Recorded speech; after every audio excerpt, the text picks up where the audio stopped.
Alright, on to the Czech Republic side here. And again, I'm going to give the same disclaimer I gave before my Iran analysis last video. I'm not familiar with most of these players, so any name mispronunciation I apologize for, but I will do my best to get these names right here. So up top we got Satyransky. Now this is a guy obviously I'm familiar with here. He's an NBA player. Satyransky he's a solid player that's going to get the most minutes of anybody on the Czech Republic. If you look at the stats here, again, Fanduel has not updated the stats under their recent games tab, so I went ahead and just brought in their stats from these past games just to kind of see here. And of their players, he has had 34 minutes in the first game, the victory over Iran, which was a close game. I already talked about that last video, but that game was actually pretty close. And then 35 minutes in the loss to France. So he's going to get minutes. That's basically it. He's going to get a lot of minutes. He's going to get the most minutes of anyone on the team. Seems like regardless of blowout or not, considering the final outcome was much different in the Iran game versus the France game for them. I like the Satyransky play. The only knock on it is just that he's 12-5. I mean, that's it. It's not a horrible price though, honestly. If you put a guy on Team US at 12-5 that was like, you know, the leader of their team, I would love that price. So the blowout risk is there. I think they'll probably give him good run blowout or not, though, judging by the minutes Satyransky's been getting up to this point. Next up for the Czech Republic, we have Vesely, and it seems like the pricing here for these Czech Republic guys, at least in the early going right here, basically just follows the minutes that they got up to this point, as Vesely definitely gets the second most minutes consistently to Satyransky there. So with the first game for Vesely, we had 25 minutes, and he was productive in those minutes. You know, 11 points, 7 rebounds, 2 steals, 3 assists. Good stat line, especially for 25 minutes. That's really decent. And then against France, he actually got more minutes, which that's what's interesting because that was a blowout. The Iran game looked like a blowout there for a while in favor of the Czech Republic, but then didn't end up being one at all. So I don't know how the blowout really affects his minutes, but he got more in the 20-point loss to France. So Vesely, 32 minutes, 19 points, 5 rebounds, 3 assists, 4 steals. I mean, the stats are great on him, honestly. I really like Vesely's stats. I wouldn't be against running both him and Satyransky, potentially. Get at least 2 guys from the Czech Republic in your lineup there. I know it's the 2 most expensive, but if you can find a combination with those 2 and you feel good about the United States players you get as well, I think that could be a solid lineup right there. Next up for 10-5, we have Ada, and I think that's how it's pronounced, Ada. 23 minutes, 16 points, 6 rebounds against Iran. And then on France, he had 23 minutes, 14 points, 2 rebounds. So again, pretty good production. You get a slight savings over going with him instead of Vesely. But that's really a personal call. Look at these stats and decide how you feel about it. It's really hard to say when these games could blow out, as we know. But his stats from the first 2 games have been pretty consistent. So these 2 guys, Vesely and him, seem like the unquestioned, 2 and 3 after Satyransky. It seems like Fanduel got the pricing right up to this point. I do want to point out also that I think the Czech Republic runs a somewhat more tight rotation than Iran does, or really most other teams. So your big value here is going to have to be in the starters, I think, for the most part, or maybe the first couple guys off the bench, because you'll see what I'm talking about as I keep going here. But it's a pretty tight rotation they run with the Czech Republic. Next, we have Shiv here. 24 minutes, 14 points, 4 rebounds, 5 assists against Iran. And then in the second game against France, that was the letdown there with 16 minutes, 1 rebound, 2 assists, 1 steal. did not score. That's tough, because if he had done what he did against Iran in both games, I actually think you could make a case that he could be the third best play from the Czech Republic. But unfortunately for him, and unfortunately for his chances of me playing him in Fanduel, it seemed like when the competition went up, he kind of went down. You can see it clearly in the stats here.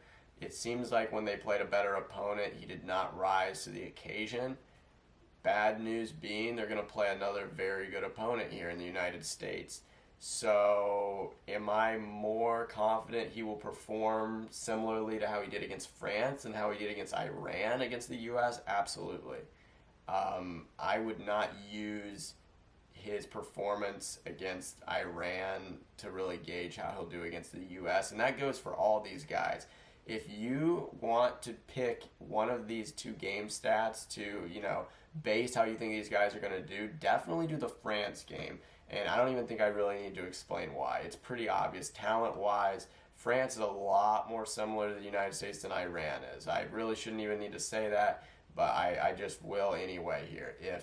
If you really want to choose which one of these stat lines from these guys is the one that'll probably be closer to what they do against the U.S., it would be the second one. It would be the France performance. Now we have Baldwin for 9,000 here, and looking at these stats, he's actually been pretty consistent. He had a really good game against France, and I don't mind this play at all at 9,000. I think the price is right on this one. I think the consistency is right. I think how he did against France looks pretty good to me.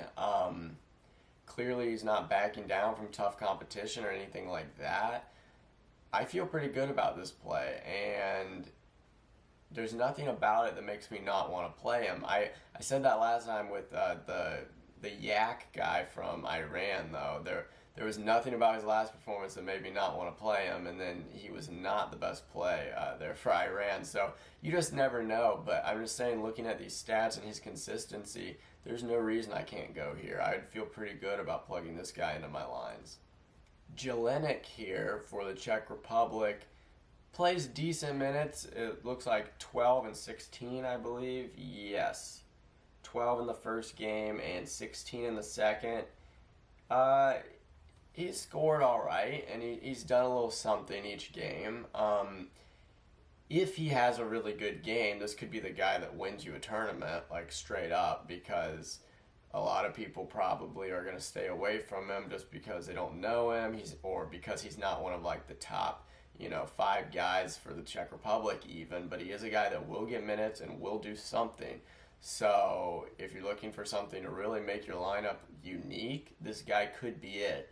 But it might not be unique in a good way if he doesn't have a breakout game. I don't see him as a great play if he continues to play how he has played.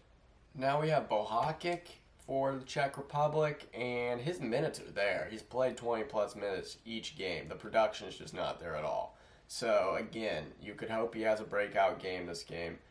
I wouldn't count on it. It seems like I don't know. I haven't watched a Czech Republic game, so I don't know what's happening, but he's on the court an awful lot and not doing much in that time. That's not really the type of player I want to play in my lineups, but if you like the potential that's there because of the minutes he's getting, maybe his minutes will increase even more if this game blows out, then you could take a shot on it. I personally think I will not be, though. Serena has played 15 minutes exactly in each game in the Olympics so far, and you like to get a little consistency there. You like to see that you can count on, up to this point, 15 minutes on the dot each game.